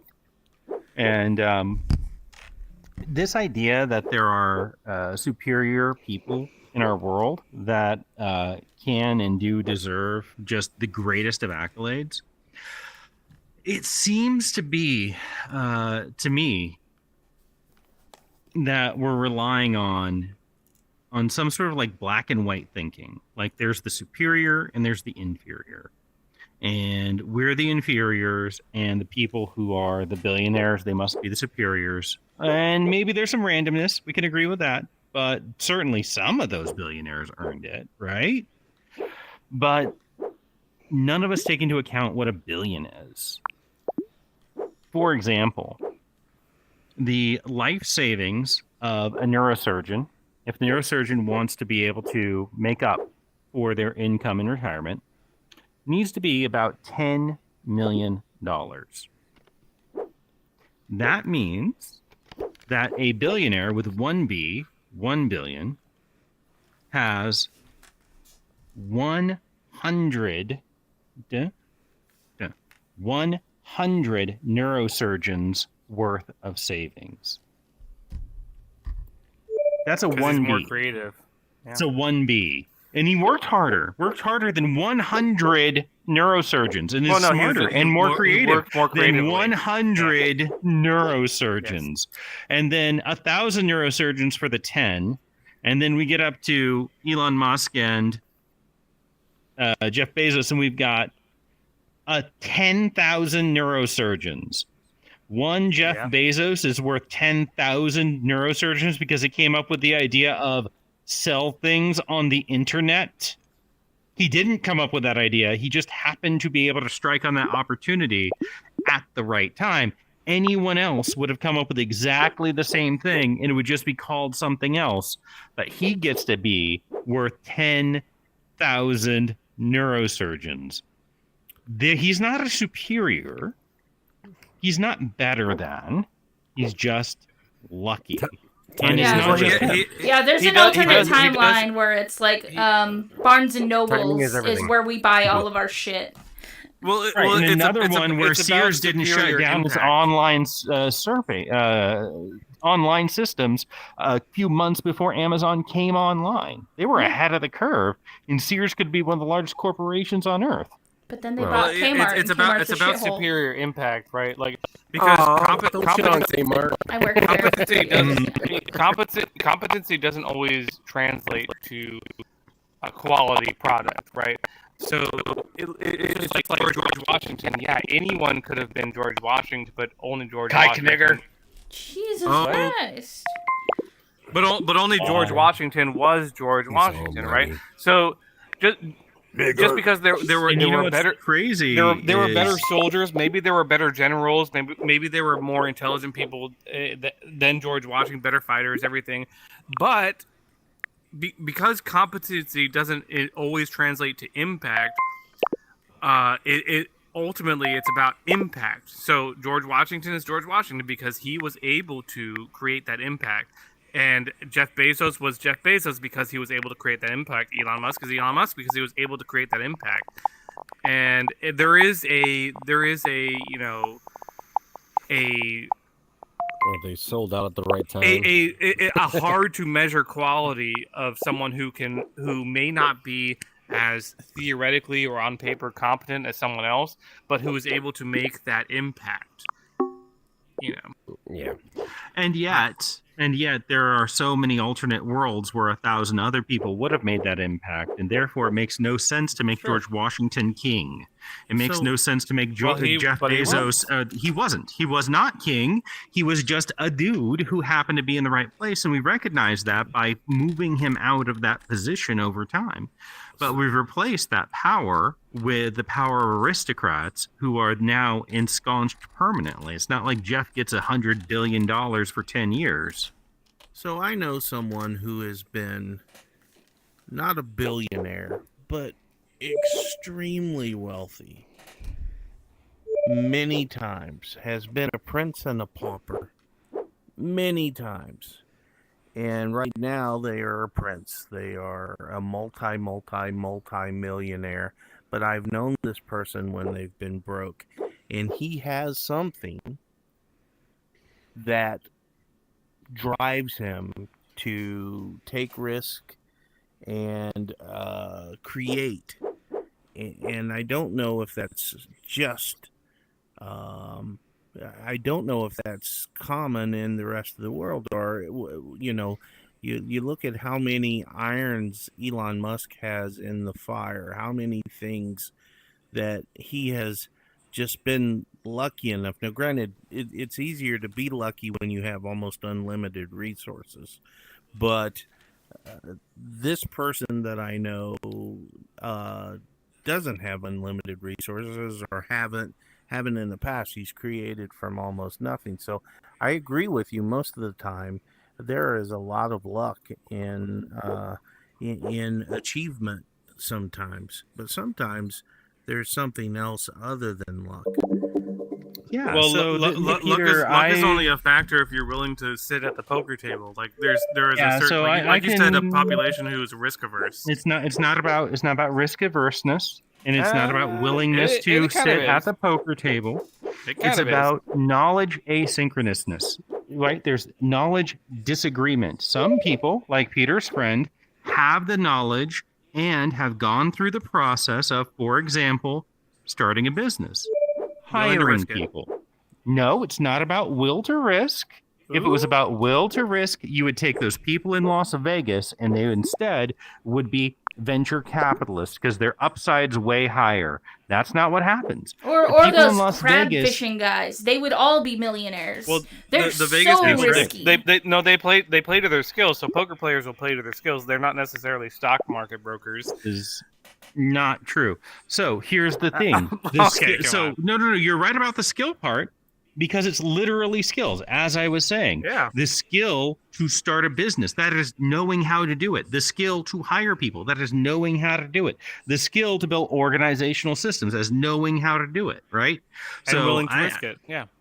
No, it's not about risk. In fact, the best entrepreneurs are risk mitigators. They're constantly building systems that limit and lower the risk that they face. Yeah, but it's still a risk. Like you as an employee, they're risking their own money. As an employee, you're not risking anything. Hey, what's the worst thing? No. Hey, skeptic. Hold on. Skeptic. Yeah. What is the worst thing that's going to happen to Peter's friend if he loses the whole business? He has to go become a worker. The entirety of his risk is he's risking being a normal person. That's not a risk that I think needs to be rewarded with being a billionaire because you risked it. It doesn't even make sense. Well, no, I mean, I know someone who took out a $200,000 loan to start up a business, is like a bar and grill business, and the risk there is that they go into financial debt. If their business is unsuccessful, their risk was to go into severe financial debt, right? And they're bankrupt and their credit score is down, and they lose everything, and they're unable to. Wait, what do you mean lose everything? Well, house. What do you think happened? Anything that they put up for collateral, right? Like sure. Actually, the person I'm talking about, they actually did put up their house for collateral on this thing, so that they have a lot to lose. You mean going to become a worker, being a worker who has to pay rent? Like the huge number of people? So they're risking their upper middle class status is what they're risking, which is exactly what I said the risk was. Now they're going to just have to be in the middle. They could never be hired. They might maybe no one hires. Why would they never been hired? If you are an entrepreneur that was willing to work hard and you failed at that business, you know so much about that area. Well, it's You're not a fantastic hard work. investment. It's not hard work necessarily. You just like you said, it's now not you're about arguing hard against work. your own argument. Well, no, he said the knowledge of the business. He said it's not hard work. He just said it's just all it is risking nothing that it has nothing to do with you. But it's risking your station in life. You do your upper middle class station. I believe. Well, you do risk not being able to be hired by someone.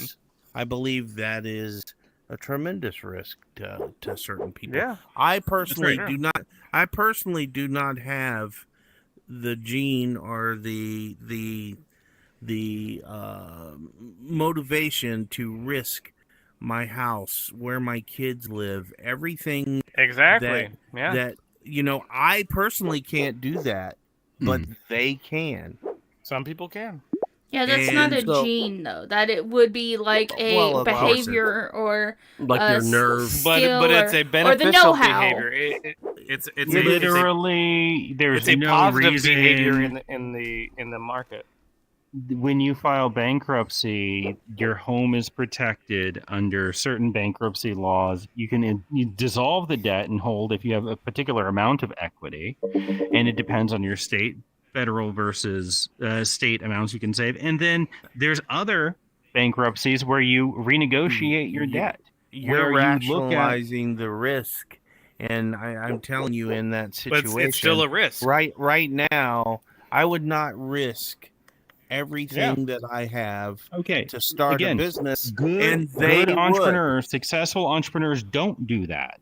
Good, successful entrepreneurs make small bets on many potential outcomes and then double down as they start seeing success. The best businesses, and this is probably why your friend keeps failing, don't put all in, all in, all in. They put a small wager and a small wager, and they increase that doesn't it. have somebody so annoying because I'm an entrepreneur. Smart. Okay, that was rude. So why doesn't everyone do that? Right. Because some people would like to think that they have a great idea and they're willing to put in all of that. And is that the right answer for them? It might be, but we can look at thousands of entrepreneurs all at once and we can see what outcomes we have for all of them.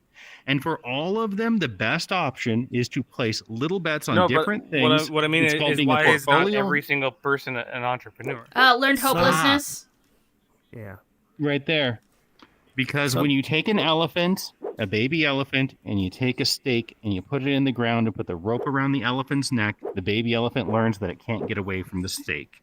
And as it grows up and it grows up, it doesn't run away from the circus because that little stake it could easily rip out of the ground has always kept it in place. So we should be training people that the stake is imaginary, is what we're saying. Yeah.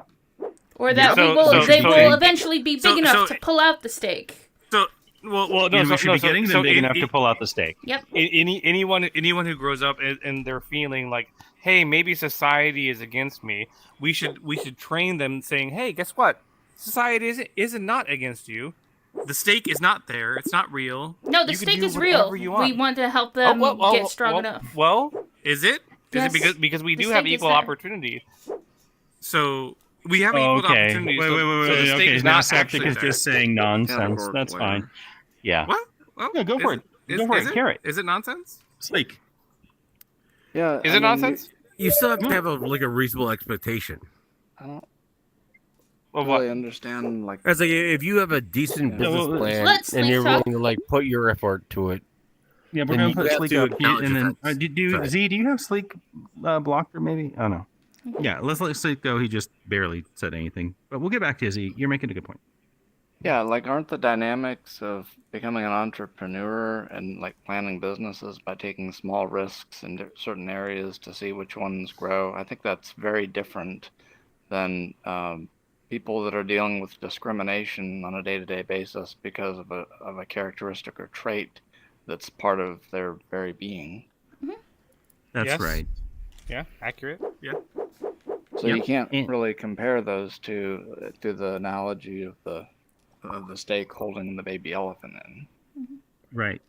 Yeah, that's what I'm saying is that we would train people away from the stake, because if there is active discrimination against your pursuit of entrepreneurship in this mechanism that he's playing, that he's espousing with step by step, if there is an active discrimination against you based on some immutable trait like your gender or your race or whatever, then obviously we have to address that specifically. But if there isn't an obstacle based on that, if we have an environment, for example, where they say, hey, we really want more black-owned businesses, and you're like, well, I'm black and I want to be a business owner, and so you have that environment where it's like, oh, well, the environment is very rich for black-owned businesses, then okay, how do we achieve this, right? Are we reaching the end goal that we want to reach? Do we have a lot of black-owned businesses? What is the obstacle after we've created the environment where we really want them? Because we do now. We really want black-owned businesses. So everywhere, or just everywhere. Yeah, not in Saudi Arabia, not in not in China, not in Saudi Arabia, not in Russia. Not in the rest of the world. In America, not in less than progressive areas in America. In America, we really want it. In Russia, China, Saudi Arabia. Who's this we? Last I checked, having the name Shaniqua made it so you were much less likely to get a small business loan. Exactly. In Saudi Arabia. Here's the thing that in America. I believe there is racism. I believe it is more difficult for people of color to succeed in America. I think it's harder. But I believe this. I believe that there are people of color that have the mindset that they're going to achieve anyway, and it doesn't matter to them. Well, it matters to them, I'm sure, but it is not going to be a gate or a door that they let stay closed that will not let them succeed. I know so many people. Okay, so let me address that. Overcome obstacles, whether it's, I've known people that have gone from homelessness to running very successful businesses. I've known people of color who didn't let color stand in their way, even though they had substantially higher challenges. I'm just saying. Okay, so Peter, what you've done here is you've made a hasty generalization, and it's probably because the people that you know who have done better in life are being self-selected in to your life. Yeah? However you are in the world, wherever you are, that's how you're encountering these people. I just went to school. I'm from the South. I went to school with probably one of the most successful people that I know, owns like 4 or 5 different car dealerships in the South. And I know how poor he grew up, and he was a person of color. However, rotate your understanding from the series of things you've encountered that confirm what you believe, and let's ask, how can we disconfirm what you believe, right? If growing up poor was this kind of advantage in that you can fight hard to overcome it and that gives you a strong will, then we would see more people breaking out of their quartile of income. However, for the most part, that is more than half of people born into the bottom quartile, they will continue to live in the bottom quartile. The more than half of the people born in the top quartile will continue to live in the top quartile. I think the bottom quartile people are the elephant in the steak. What is quartile? Quarters, that's what like I believe. Bottom 25%. I'm okay. saying it does Sorry. no. I am ignorant. I was just like, that's okay. I'm glad I'm saying that if good question. I'm saying that they are the baby elephant that have been told. So Peter, that they can't. Let me guarantee you that my mother, for example, working 80 hours a week at Denny's to take care of her kids, wasn't not trying. The people at the very bottom, in fact, are better with money, drink less, do fewer drugs, and work more hours. Why? And harder jobs. Because they're at the bottom. If they didn't, they would be screwed. They would be totally screwed. That is what it's like being at the bottom. You have to be better in all of those ways, and still you stay at the bottom. Not because you think that you have no ability to move up, but because literally you do not have the time or money or credit to be given that opportunity. And even if you did, you wouldn't have been given the education and insight into how to do these things that you need to move up. Some people are able to break through. That's a random roll of the dice. And often those people with a random roll of the dice, whether it's because they were given randomly a harder head than other people, or they were protected randomly by a family member from the problems of being impoverished, or whatever. Randomly just met somebody who can help them out with the issue, or just like randomly, made friends with somebody who's already in the business they're in. But I'll grant you this, Peter. People need to believe that they can. It's best for the individual to believe that they can so that they aren't stuck by the things that are keeping them down. And maybe I just mean this. I'm sure your mom was a hard worker. I'm not saying anything against her, but maybe she didn't believe that she could climb, and that helped limit how far that she could.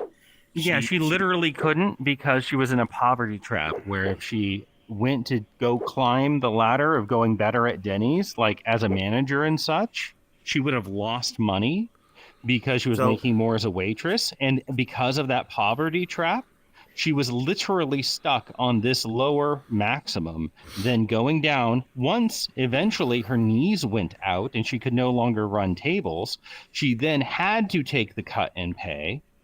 But by then, I was old enough to take care of the family too. So at that point, she went back to college and she got an associate's degree and she became a general manager very rapidly. But she could have invested $200,000 in a startup business and created her own business, right?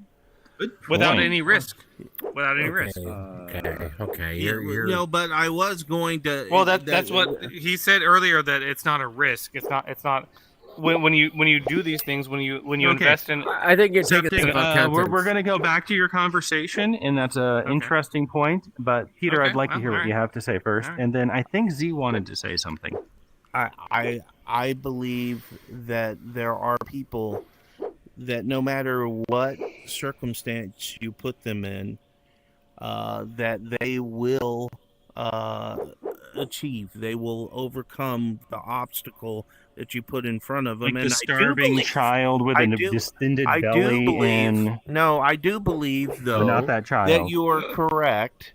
That it's the person that doesn't believe in the stake that the elephant's at, that doesn't believe that they're there. So I agree with you there, but I believe that the people that, if you believe in the stake, you're inherently Peter, you're missing something. You're confusing Septic's point with Saze's point. Saze's point is you believe the stake is there, you know the stake is there, but you believe you can eventually get strong enough to pull out the stake. Septic believes you shouldn't believe the stake is there at all because it's really not. But it really is. But Peter, think about this. If you don't believe that the stake in the ground... Listen. If you don't believe that stake in the ground is there and there's no rope around your neck, right? Then your entire life, the limitations of how far you were able to go, that was on you. So as a baby elephant, you believe it was you that couldn't get this far away from that stick over there. What noose around my neck? I don't believe in nooses. And so as you get bigger and bigger, you never even try to go past it because you always just thought it was you that couldn't go any further.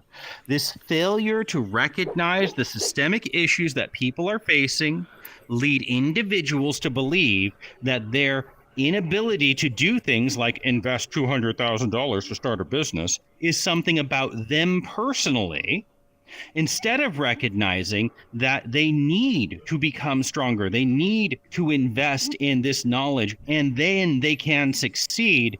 And Peter, that they are not able to, and that the system is set up to preclude them from making those investments, to keep them from getting strong enough to get away, because they're told you should never pay attention to that stake in the ground that keeps you in place. That's just loser thinking. The fact is that the people who rip it out and walk away are the people who have been able to become strong enough and big enough to do it. So yeah, the individual has to believe in their own capacity for growth. But part of that is recognizing that some of these things that keep you from being able are systemic. And when we bring both a systemic and personal responsibility together, it's no longer your personal responsibility for you to do you, boo. It is for you to recognize that you're always already embedded in a society. Your responsibility isn't to yourself. You have a much greater responsibility to your fellow man to enable them to provide the most that they can authentically to everyone else, which we don't do because we want people boxed in so that they'll go to work and not worry about it. So what stopped your mom from investing the $200,000 into the business? That's a lot of words. Let's let Z go. But I live in a universe. I live in a world where I personally believe that everyone is going to have some sort of obstacle. And I don't believe that someone that is convinced that they are going to succeed and they make the decisions, no matter what. I'm not saying it's not harder for some people rather than others. I'm talking about no matter where you are in the world. I'm not talking about our specific system. I'm talking about in general. I believe that if people believe that they can succeed, they honestly believe it, eventually it will happen to the vast majority of them. Not all, but the vast majority. In America, I believe no matter what obstacle you face, if you commit yourself to staying in school, you do not go into debt, and you don't have a bunch of kids out of wedlock, that you are likely to finish your life with at least monetary success, if that is your definition of success. I think that's possible if you believe it's possible. I'm not saying it's the same for everyone. I believe people of color have uh, a harder ladder to climb, and that's not fair. And we shouldn't ignore that or make it leave those systems in place that you're talking about. But I still believe they can do it. I believe Peter. I can do it. I can believe that a immigrant fresh over from another country that is considered a second or third world country can do it. It's just my belief. Okay, Peter, I mean, wait, sorry, my Let's go hand was a Murr little... and then Jazz. Go ahead. Yeah, actually, Z, do you need to say anything? Because technically you were ahead of me. The only thing I can say is I'm not going too far off of some other people's talks. Is like I don't like the idea of like luck of the draw. Like this person was lucky enough to choose first. That I'm not a fan of. I know it is a thing. Like they just happen to be in that situation at that time. Can I ask a question real quick, Z, to follow up? Sure. Do you have that same belief that Peter does? For what? That anyone can succeed if they have a strong enough will and they just do it. I would like to think that's true. I don't think it is. So Z, I'm with you, Peter. The best of worlds to me is the one where you are correct. And I can give you all sorts of data to show why I don't believe you are, but I think you ought to be correct. That is the world we ought to be working towards. Okay, sorry, Mirko. Okay, now to me. I was gonna say that, yeah, that is a very positive view of the world. Kids are born with cancer. Like the people just die in the womb. It's just like there's such like people that never get to their like 15th birthday. There are people who are groomed into marriage at like before they're even like old enough to make that kind of decision. Like, the world is a sick place. There are people that accidentally, get thrown in jail for no fucking reason. Just because, they were walking around the wrong day. And they just get thrown in jail. And then it's an endless cycle of being in and out of jail. There is a whole shit ton of things that can just... as much as people can be lucky, they can be absolutely unlucky. And it's not on them that they did not succeed. There should be things in place that stop that kind of luck or that can try and help, but there's still always going to be people who are sadly unlucky. And you can't blame those people, and you can't blame them for not succeeding. I agree, but in every one of the circumstances that you mentioned, someone has overcome that because they could. Of dying with cancer and as a child? I mean, of course. obviously I'm not dying of talking cancer. about that. Peter, but that's incredibly unlucky. They will never succeed in life. Yeah. Can I ask? Well, a question? the idea was why does Dr. Sayers' mom, why can she not invest in a business? Oh, I know exactly the reason. It's one of the reasons I mentioned that they had kids way too young because they were forced to. So you're saying that there are Sorry, you're saying that if you make decisions No, she didn't make a decision. I'm saying. Oh well, not her personally, but you're saying that you if you literally asked about her personally, Yeah, right? yeah. Well, yeah, For her but personally, she was a child bride. So where was the decision making? So if you find yourself in a situation where you are having children out of wedlock or before she was married. She was married, yeah. Or in wedlock before you're financially viable, right? Yeah, forced, whatever. But you're saying that that is an unlucky circumstance that should have been prevented. Doing life. No, it's a criminal circumstance. That particularly is the child bride is a criminal. Actually, technically not in a lot of states, as long as the parents sign off on it. It should be, but yeah. But that aside, what you're saying is that like having children out of wedlock, or having children before you're financially able to, or before you're able to do anything with that, has a massive financial impact on your ability to do future things. So like if you have a community of people who are having children at a point in time, where you're going. Statistically at a point in time where it's not financially viable, then you would see statistically you would see that they are having a harder time exceeding. Make bad choices because there you go. Do people make bad choices? Yeah, bad choices. You're right.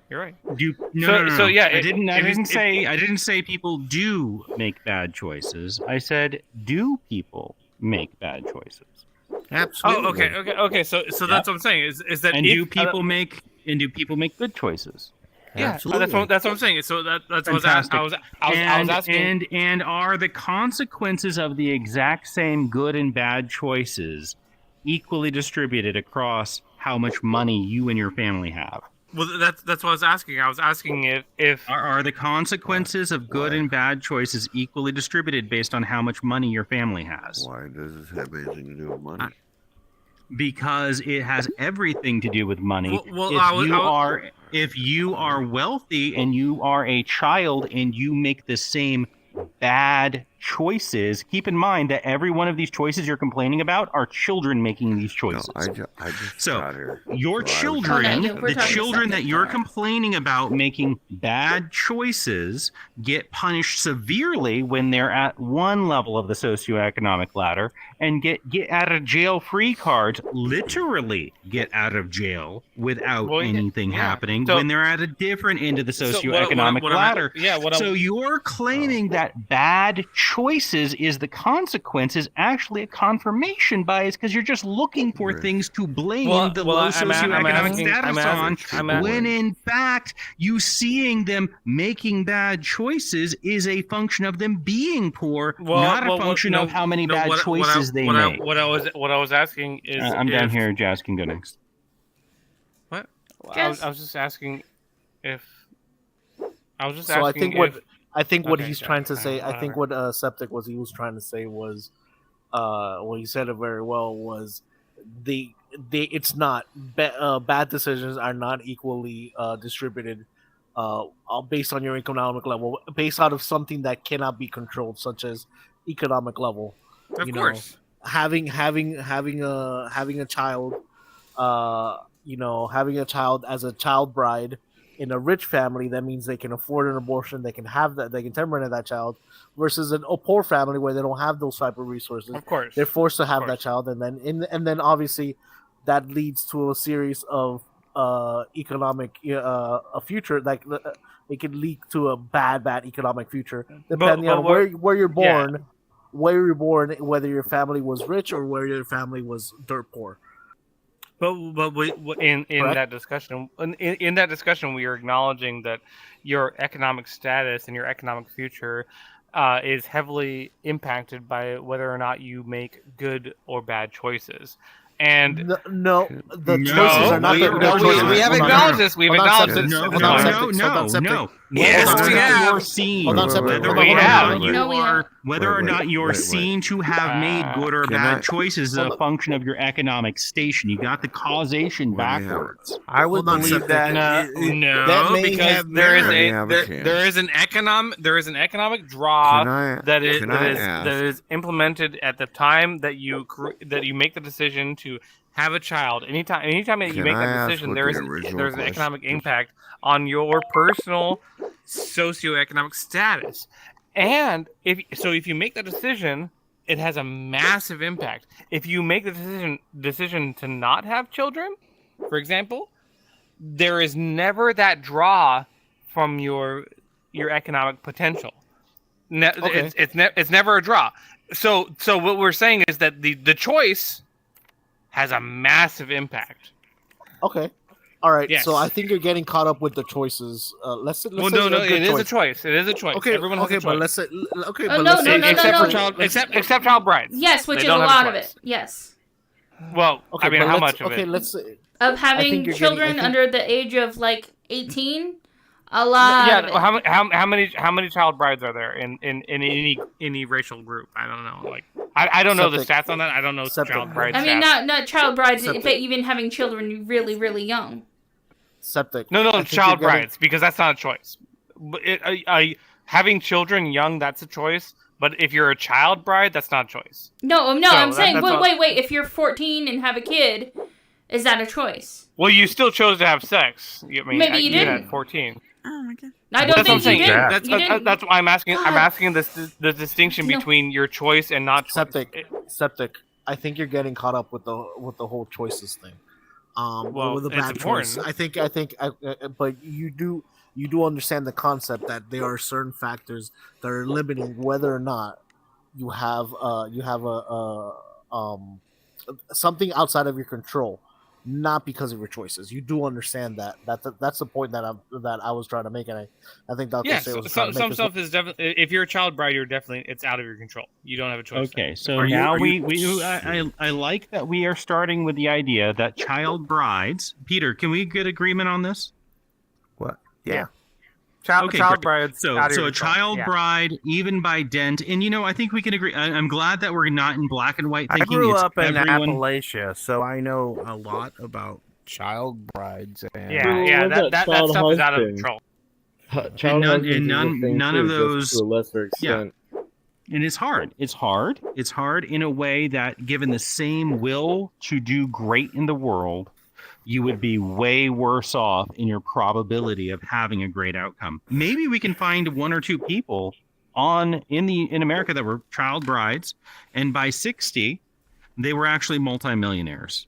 That's a possibility, right? Maybe. Yeah, But maybe. but The race that doesn't mean it wasn't a probabilistic outcome that had been horribly pushed down, where the same dent, the same will, the same desire to do good in the world by taking the sort of ownership of responsibility that we're all talking about. Is this correct? I think this is what we're talking about. People need to take ownership of the responsibility of what they can do in the world to make it a better place. Some part of that is economic. I think this is what we agree on. Is this correct? Sure. I agree Hey, with dummy, that. you don't fucking know Great. shit I about the have the government. You're stats fucking for stupid. You're a American child communist, and Kamala marriage. Harris is gonna fucking lose. Dr. Sayce, Murkov, you're a bunch of fucking liberal. Well, Okay, Kamala first Harris off- is probably going to. First off, He's right. I'm not a liberal. All right, let's move on. So the so we can- ethnicity of most child brides is Asian and Southeast Asian. Okay, There you go. we're not on child bride I as believe a topic, but the Well, thing that we that- should that be is the thing, talking yeah. about is not necessarily child brides, because even though that is something that happens, I don't think it's the vast majority. It's more Exactly. children being born out of wedlock, usually to There you go. teenage mothers. So There you hold on. The And that's very unlikely to happen reason with the that I wanted demographics to you just start with the mentioned. child bride statement is because we agree in principle that the system ought to reward the people who are taking the most responsibility to do the most good in the world, and that reward economically should be when they take economic responsibility to do that. And we all understand and agree. Yeah, you know what? You decided to be a neurosurgeon. It's hard to be a neurosurgeon. It pays well to be a neurosurgeon. You're going to be rewarded for being a neurosurgeon. Capitalism, yeah. That's not capitalism, by the way. It is. That's just a market. Yeah, it's just that's a market. capitalism, yeah. Capitalism was invented in the 1600s when we started taking shares of companies and trading them around. It starts with the East India Company being traded around, and that is capitalism. Well, it's just competence. Before it's just that, trading competency in the marketplace. Yeah. Let's. You guys are going off on another. Yeah, path. trading competency in the marketplace. The point, though, the point is that the ability to have a place where you reward people for doing those things that are most needed and hardest to do, that seems reasonable to everyone, right? Yes. Wouldn't we want everyone, every single person, to have the opportunity to take their spirit and will to do that good for everyone else? Shouldn't everyone have the opportunity, not any opportunity, but the most opportunity to do the most with who they are and what they can be in the world? I don't know what that means. Only if what they want is good for the world. So Peter, let's assume, and I'm not going to say that this is necessarily true, but I believe it's true. Let's assume that will to do good, that will to take responsibility, that's what we'll call it, will to take responsibility, is evenly distributed amongst the population. Okay? If it were evenly distributed amongst the population, would we not expect that people that were born into the top quarter of income earner households would randomly redistribute into the other quarters, just like the people born in the bottom quarter of income earner households would randomly redistribute into the other quarters, because it's randomly distributed?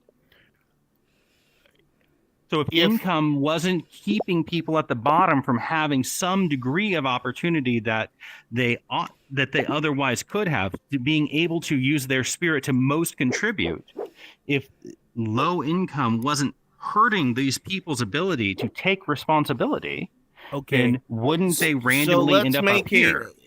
So what you're saying is, if you had a magic wand and you said abracadabra and everyone made the same amount, that would be equally distributed across.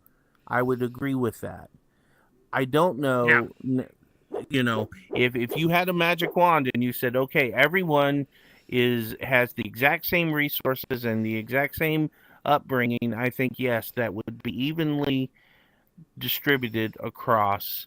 And now here's how we find out how that magic wand and by the way, that magic wand, I don't want it to be whether or not you can buy extra toys, right? I want you, if you're doing well, to be able to go on longer and better vacations. I want you, if you're doing well, to be able to afford a 90 series card instead of a 60 series video card, okay? I want the people who are taking the most responsibility to get the most reward. Right? Okay, I agree with that.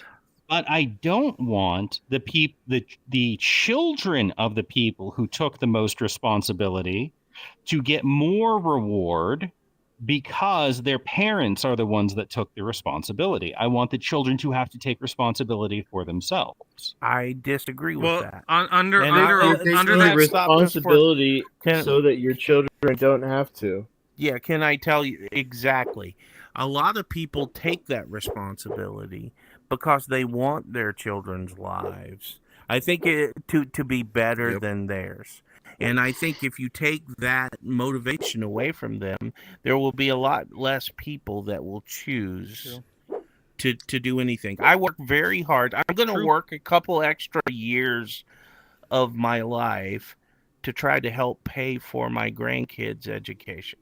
Yeah, I'm gonna work harder when I don't have to, for the sole reason so that they don't have to struggle. And I would be less motivated to do that if you told me that extra effort would be redistributed to someone that I am not actually working for. Now, Peter, it's not about redistributing your effort. It's about whether or not your effort gives a greater opportunity than someone else. Not about whether right. We should give all of our else. money to Saudi Arabia because there's a lot of people in Saudi Arabia who. Peter, your ability to spend your money, your ability to take your kids on vacation, your grandkids on vacation, to buy them better video cards, to buy them a larger house, education and better choices. Peter, when you take education, which is how people of goodwill have that opportunity, you make it so that even the grandchildren you may have that have less will to take responsibility end up in positions that are rewarded as though they're taking more responsibility than they are. So that means all of the Egyptians better PCs. Our system of rewarding people for the responsibility that they take is now no longer a reward for responsibility that they're taking. It's a reward for having had parents and grandparents and longtime ancestors that somehow got this reward for responsibility, when actually it's a long history of stealing and killing and taking that has put some people at the very top and other people at the very bottom. Markov, I'm done here. Okay, cool. I was going to say that how about we just all fund college for everyone? Like, work less, but we all do it. And people like me who don't have kids, we're still putting in to help his grandkids. Which I would completely agree with. I would love that. There are a ton of Jeff Bezoses and Einsteins in Saudi Arabia and Egypt. So what we need to do is redistribute all of America's wealth to these countries so that they straw man. That's a weird jumping logic. We want them to have the economic opportunity that we have, so that Can we stick with Peter for a little while? We'll come back to you. All right. Well, we haven't come back yet. Oh, Peter. I think. Go ahead, Peter. I think that. So like I said, I came from Appalachia. None of my parents even went to high school. My dad quit school in the 6th grade. My mom quit, I don't even know what grade, 3rd, 4th, barely literate. I worked very hard. I got my own education when I was 45. I went back to school when I was 45 and got my... So I have literally come from almost nothing, a 700 square foot house, which we were evicted from when I was a kid, believe it or not. Was homeless for a while, lived in a car right before I went to high school and went in the service. So I have climbed this ladder to gain things that and I had a son, and yes, I paid for his college education. He graduated debt free. But it wasn't, how many nights did I work extra to make that happen for him? And you are saying that I somehow am the issue by passing those benefits along to him. And I just don't agree with that. I don't agree with that at all. And it's the only reason I've worked as hard as I can is to pass those benefits on. And now he's got this sweet little baby that is 6 months old. And I love that kid more than anything. So I'm going to work harder. You're not the problem at all. You're not the problem. We're talking about people who have billions. Yeah, of course. Sorry, I know I'm jumping in here, but now, Peter. But my son has graduated college, has a 6-figure income, a high 6-figure income. Probably will not need my help to pay for his kid's school. He makes 900. Well, no, he makes about 350. So Peter, how to put it? You are the kind of person who we're talking about who ought to be rewarded for a will to take responsibility. Yeah? Right. And so should my grandson. And society lost out by not investing in you such that you had to wait until you were 40 to get that education. If we had invested in you and given you an equal opportunity with everyone else, 2 things would happen. 1, we would have had the benefit of you in our society 20 years earlier. And Not two, necessarily. even more than that, because I assume you would still be poor. You would just have an equal opportunity at education, right? You would still have the same character defining problems of trouble at home, but you would have psychological help and emotional help, and you would have educational help to make sure that you had an equal opportunity all the way through. So, the thing with is, that, your fear. I don't think I would change a thing, because I think it made me who I am, and it makes me value with the struggle that I went through. Peter, and it makes me appreciate the work that I had to do Peter, to pass those benefits. You can along. do the exact same thing with the exact same lack of enjoyment in your life and outright suffering that you went through. You can still have that wonderful experience without having your education cut off to you, but instead your education enabled for you. That would allow you to contribute more to everyone else, and everyone else from Appalachia who was in your circumstance, who had that same will that you did, but who, through whatever random chance that you got that they didn't, that allowed you to move forward at 40 to do that. There are so many people that could be neurosurgeons, that could be out there building businesses, that don't get the opportunity because they're from that bottom rung. But if we gave them equal opportunities, they would be able to contribute more to all of us. And that fear of your child or grandchild falling into the same place that you came from, which, by the way, Peter, I have that fear. So if I'm projecting that on you, I apologize. I have that fear because I'm from a very similar situation, except in South Texas. And I can guarantee you, Peter, once you have the feeling, there's no way this can be taken from me, I am safe, you stop acting out of fear and you start acting out of nothing but joy.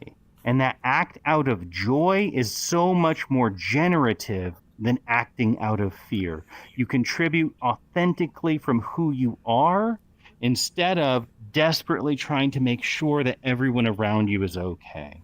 That's my experience coming from the very bottom to being here, where I think we both are, Peter.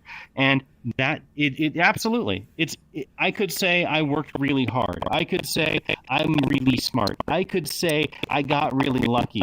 But the truth is that I took some responsibility, and I was lucky enough to have people notice the responsibility I was willing to take. And unlike everyone else in my family, generations back, I had technology to overcome my dyslexia. And that allowed me to move forward because the robot could spell words for me and tell me when I got the grammar wrong. That is what let me become a professor and have tenure and make very good money as a professor, by the way. And it's all because of a will to take responsibility, people taking pity on me for where I'm from and helping me up, and the random happenstance of where we are in time and history. We can fix these problems, though, instead of letting me and my kids, like if I have a kid that's not willing to take responsibility, I want them to end up in the bottom, half. I want them to have fewer vacations. I want them to have less stuff.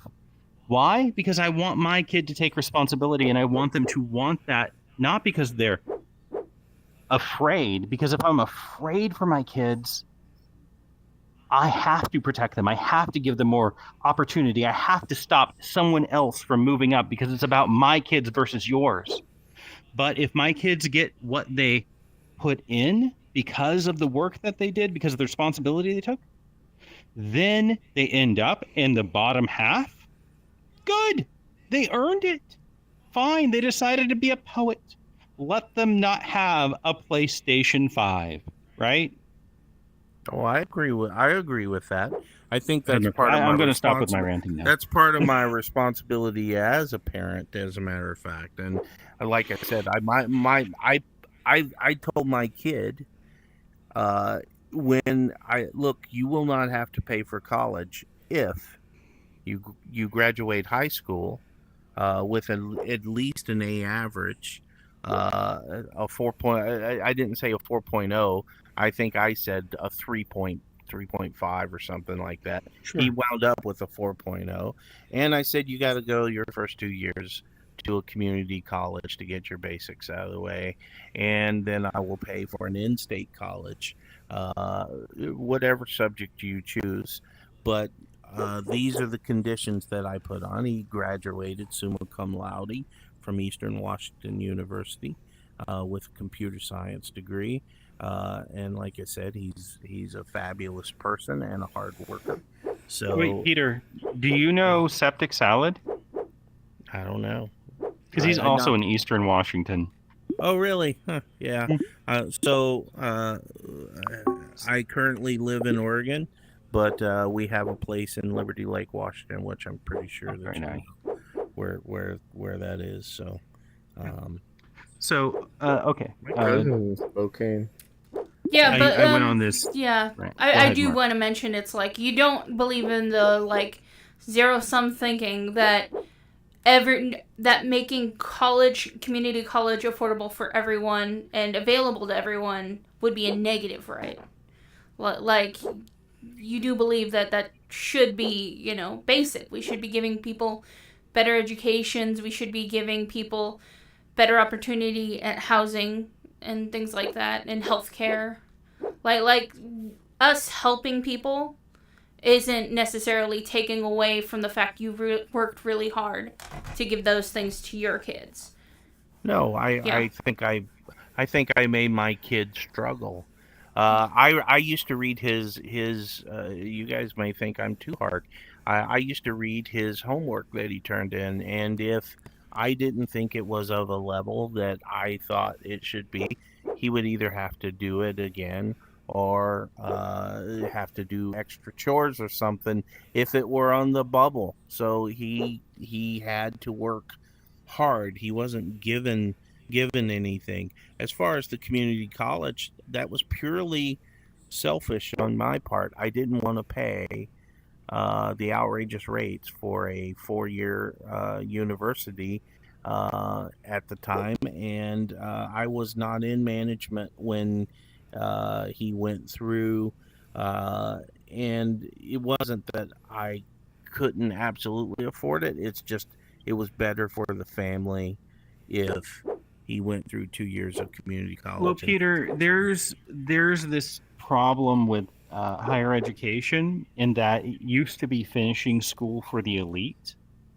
and now it's absolutely necessary for just about any professional degree you're going through or professional track, which is awful, right? We should be able to have professionals that don't have to go to stay away camp in order to be able to be professionals. Right. Instead, though, if we had universal K through graduate education, there would be a local university you could go to, right? And you wouldn't have to pay for all this. Instead, people would get the education they need to be able to make the contribution that they can for the responsibility that they're willing to take. So someone would have to pay, whether it's through taxes sure. or Except something. Peter, when we increase productivity from all these people going through and taking responsibility for themselves, it'll pay for itself. It's just a long-term investment. Yeah, that's a whole different tact than what it is. I will say this. I hope everyone in here has a good night. My battery's about to die. Take care, Peter. Good conversation. Yeah, we're probably going to end soon, too. It is actually. Bobby wants to do the song and dance of the day, and so. Oh, yeah. But it was good talking to you, Peter. Well, you guys are all really, really enjoyed the conversation. What I do believe is everybody that, for the most part, everybody that I heard in here tonight are good humans, and at least we've got. Oh, you got that wrong. Septic Salad's a very bad person. Yeah, he's kind of a monster. I apologize. I don't believe that. I think I align with a lot of his views more so, but than some others here. But, yeah, get to know him better, and you'll start liking your own views because of him. All right. You guys have a great night. Good night. Good night, Peter. Okay, we're ending the stream. Thank you guys, everybody. We do have a Discord that we could have, as I hit it off, the worst thing I could do. Here we go. Discord that you can join on the website teachprogress.org. And that's where you'll find the YouTube. And all those fancy slides you saw as we were pulling them up, I put those on there too. So you can, learn those, teach those to your kids or whatever you have. And think about those. Thank you and good night. Yeah. Awesome. everybody. Anyone else have anything to say? Good night.